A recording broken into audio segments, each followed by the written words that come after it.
ఏపీలో ఆసక్తికర రాజకీయ పరిణామాలు నడుస్తున్నాయి. కూటమి ఏడాది పాలన పూర్తి చేసుకోనుంది. ఈ ఏడాది కాలంలో వైఎస్ఆర్ కాంగ్రెస్ పార్టీని దాదాపు నిర్వీర్యం చేసినంత పనిచేసింది. ఒకవైపు వైసీపీ నేతలపై కేసులు కొనసాగుతూ ఉండటంతో మరోవైపు నేతలు ఆ పార్టీకి పెద్ద ఎత్తున గుడ్ బై చెప్పారు. చివరకు పార్టీలో నెంబర్ 2గా ఉన్న విజయసాయిరెడ్డి సైతం తన బాట తాను చూసుకున్నారు. మద్యం కుంభకోణం కేసులో వరుసగా వైసీపీ నేతలు అరెస్ట్ అవుతున్నారు. ఇటువంటి క్రమంలో రాజకీయంగా పూర్తిగా కూటమిపై చెయ్యి అన్నట్టు కనిపిస్తోంది. అయితే ఒకే ఒక విషయంలో మాత్రం కూటమి అనుకున్నది సాధించలేకపోయింది. ఎమ్మెల్సీలతో రాజీనామా చేయించి శాసన మండలిలో ఆధిక్యత కనబర్చాలని భావించింది. కానీ శాసన మండలిలో చైర్మన్ రూపంలో టీడీపీ కూటమికి షాక్ తప్పలేదు. కూటమి అధికారంలోకి వచ్చిన తరువాత చాలా మంది వైఎస్ఆర్ కాంగ్రెస్ పార్టీ నేతలు ఆ పార్టీకి రాజీనామా చేశారు. కూటమి పార్టీలో చేరారు. కొందరైతే వైసీపీ ద్వారా సంక్రమించిన పదవులను సైతం వదులుకోవడానికి సిద్ధపడ్డారు. 6 ఎమ్మెల్సీలు వైఎస్ఆర్ కాంగ్రెస్ పార్టీకి రాజీనామా చేశారు. అయితే ఇది జరిగి 6 నెలలు పైగా గడుస్తోంది. కానీ ఇంతవరకు ఆ రాజీనామాలు ఆమోదానికి నోచుకోలేదు. అయితే వారి తరువాత రాజీనామా చేసిన రాజ్యసభ సభ్యుల రాజీనామాలు ఆమోదానికి నోచుకున్నాయి.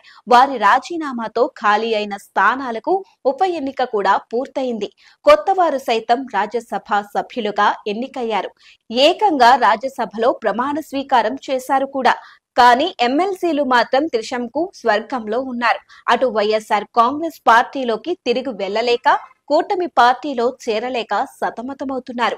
అయితే వారి రాజీనామాల ఆమోదం విషయంలో అధికార పార్టీకి ఎదురు దెబ్బ తగిలినట్టే. కూటమి అధికారం చేపట్టాక వైఎస్ఆర్ కాంగ్రెస్ పార్టీకి చెందిన ఎమ్మెల్సీలు కర్రి పద్మశ్రీ, బల్లి కళ్యాణ్ చక్రవర్తి, పోతుల సునీత, జయమంగళం వెంకటరమణ, మర్రి రాజశేఖర్ వంటి ఎమ్మెల్సీలు రాజీనామా చేశారు. శాసన మండలి చైర్మన్ ఫార్మెట్ లో తమ రాజీనామా లేఖను పంపించారు. వ్యక్తిగతంగా కూడా లేఖలు రాశారు. కానీ శాసన మండలి చైర్మన్ మోసేన్ రాజు కానీ, శాసన మండలి చీఫ్ అధికారి కానీ ఆ రాజీనామాలను ఆమోదించడం లేదు. వీరి తరువాత రాజీనామా చేసిన రాజ్యసభ సభ్యులు మోపిదేవి వెంకటరమణ, ఆర్ కృష్ణయ్య, బీదా మస్తాన్ రావుల రాజీనామాలు ఆమోదానికి నోచుకున్నాయి. వారు ఖాళీ చేసిన స్థానాలకు ఉప ఎన్నిక కూడా పూర్తయింది. అయితే ఈ విషయంలో కూటమి అనుకున్నది సాధించలేకపోయింది. శాసన మండలిలో వైఎస్ఆర్ కాంగ్రెస్ పార్టీకి ఏకపక్షంగా బలం ఉంది. 2019 ఎన్నికల ఫలితాల తరువాత శాసన మండలిలో ఆ పార్టీ బలం అక్షరాల 38 మంది. అయితే శాసన మండలి ద్వారా కూటమి ప్రభుత్వం దూకుడును అడ్డుకుందామని జగన్మోహన్ రెడ్డి భావించారు. అందుకే శాసన మండలిలో విపక్ష నేతగా సీనియర్ నాయకుడు బొత్స సత్యనారాయణను నియమించారు.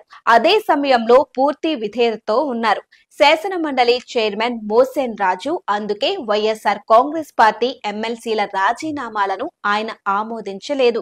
ఎమ్మెల్సీల రాజీనామా ఆమోదించిన మరుక్షణం చాలా మంది వైసీపీ ఎమ్మెల్సీలు రాజీనామా చేసే అవకాశం ఉంది. అదే జరిగితే శాసన మండలిలో టీడీపీ ఓటమి పెత్తనం చేసే అవకాశం ఉంటుంది. అందుకే ఈ విషయంలో వైఎస్ఆర్ కాంగ్రెస్ పార్టీ ఒక ప్రత్యేక వ్యూహంతో ముందుకెళ్తోంది. ఒక విధంగా చెప్పాలంటే ఏడాది పాటు రాజీనామాలను ఆమోదించకుండా తొక్కి పెట్టడం సంచలనమే.